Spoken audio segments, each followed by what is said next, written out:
Alright, we got a 1996 F350 diesel, two-wheel drive. I don't know if that even matters, but I believe the shift tube is the same for probably 20 years of vehicles. So, take these bolts out. I was able to get in there with this. It is a Torx bit 30.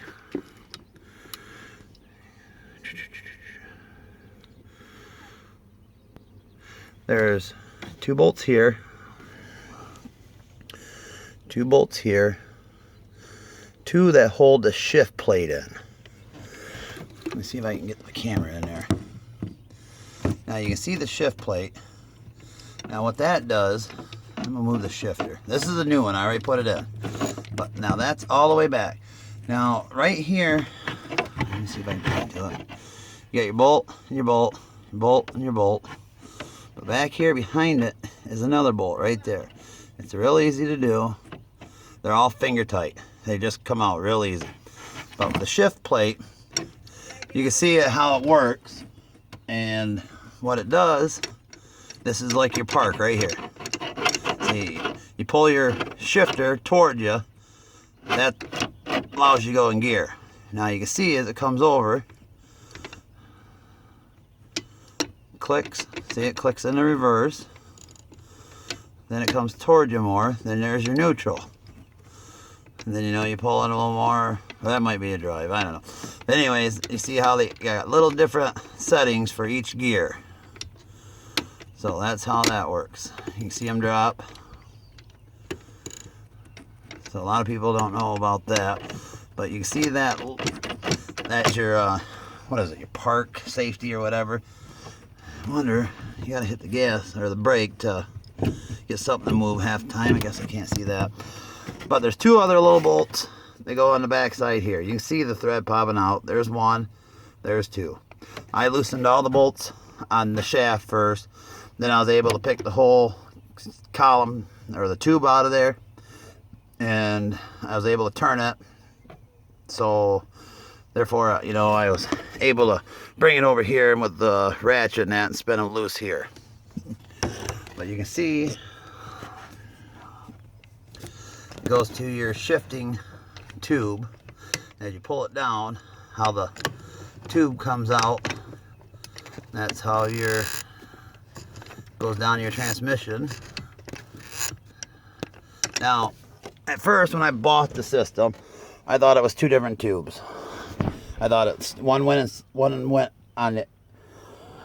Thought one was here and then the other went on down to here, but it don't. They go inside one another. Oh, and when you do the back thing, when you take these ones out right here, there's a spring. And take these out, then there's a spring in there. There ain't nothing to the spring. The spring just sits right here. So, but you can see the notch. What you do is you got to get it lined up, and then that metal plate, it's just a pin. So just push the cotter key, or it ain't a cotter key or whatever, but the pin out. That pin holds this metal piece right here. You can see how I can move it with the tube by pulling that. See it? There's two tubes, and there's the other pin you pull out. This wire just comes right here. You can disconnect it off this or leave it on, but you just got to pull these pins. Now mine going back in were a little harder, so I end up beating them in with a hammer. If you're gonna do a hammer, I almost drilled it, but I ended up doing it with a hammer, and it took me a little bit, but I got them in there. You don't want to hit too hard because you'll break it. But like I said, you can see how when you get it in there, the other tube that come in the repair kit just slides inside one another. I thought it was the length of the thing, but you can see it was real easy. Just pay attention how you're taking it out of the truck. Just goes back in the same. That's here, that's your little wire that tells you what gear you are in. But this tube just slides into this one. Right to there. I don't see where my oh, there's my broken part. You can see where my tube broke. Right here's where my shifter goes in to pick your gears. Basically, they line up inside the tube. And then your shifter goes through the hole. You get it in there, then you see, I already got mine put back together. But you just line it up in the thing, then you put your pin back in. I tapped mine with a hammer a couple times while I had it out of the vehicle. That way it fits good, it ain't gonna come apart. It's real easy. You take off all the plastic down below, you know, your fuse panel cover. Then your other ones, I think most of them are what? These little, just little Phillips screws.